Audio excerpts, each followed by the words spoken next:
असम में जरूर बीजेपी सरकार बनाती दिख रही है। पुदुचेरी में भी बीजेपी लगातार बढ़त बनाए हुए है। अभी हालांकि बहुमत के आंकड़े को बीजेपी ने पुदुचेरी में नहीं छुआ है, लेकिन पश्चिम बंगाल में 110 वर्सेस 100 की ये लड़ाई है। 212 सीटों का हमें रुझान मिल चुका है। जो बड़ी खबर है वो ये है तमिलनाडु से कि यहाँ पर मुख्यमंत्री एम.के. स्टालिन पीछे चल रहे हैं। उधर भवानीपुर में ममता बनर्जी पीछे चल रही है। दिलीप घोष हालांकि आगे चल रहे हैं अपनी सीट से। तमिलनाडु के रुझानों से जो सबसे बड़ी खबर हमें मिल रही है, टीवी के भी यहाँ पर अपनी मौजूदगी दर्ज करा रही है। स्टालिन का पीछे चलना कहीं ना कहीं डीएमके के लिए एक बड़ी खतरे की आहट हो सकता है। बीजेपी प्रत्याशी दिलीप घोष आगे चल रहे हैं, ये बड़ी खबर इस समय की। असम से 126 में से 80 सीटों का हमें रुझान मिल चुका है। 67 पर बीजेपी आगे चल रही है, कांग्रेस 12 पर चल रही है और ये आंकड़ा बहुत बदल नहीं रहा है। लेकिन पश्चिम बंगाल की जो लड़ाई है वो लगातार आंकड़ा बदल रहा है। अब इस समय 20 सीटों का ये अंतर हमें टीवी स्क्रीन पर दिखाई दे रहा है, जो कभी 2 सीटों का हो जाता है, कभी टीएमसी आगे निकल जाती है। ममता बनर्जी के लिए जरूर इसको सेटबैक कहा जा सकता है। ममता बनर्जी भवानीपुर से पीछे चल रही है। यहाँ पर बीजेपी ने शुवेंदु अधिकारी के लिए पूरी ताकत अपनी झोंक दी थी।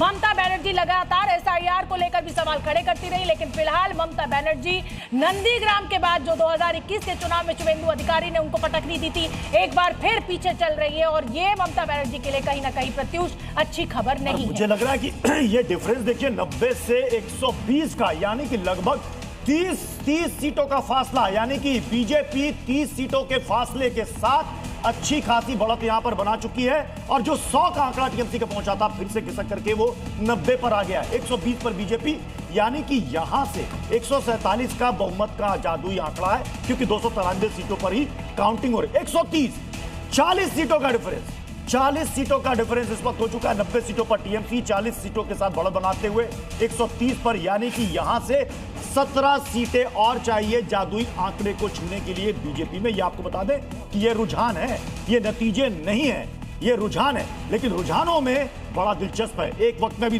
कुछ मिनट पहले 105 दोनों सीटें बराबर थी दोनों ही पार्टियों की, लेकिन अब बीजेपी ने फिर से एक बड़ा डिफरेंस यहां से ले लिया है। 40 सीटों की बढ़त बना ली। 130 सीटों के साथ बीजेपी इस वक्त आगे चल रही है। असम में बीजेपी जादुई आंकड़े को पार कर चुकी है। असम में कांग्रेस काफी पिछड़ चुकी है।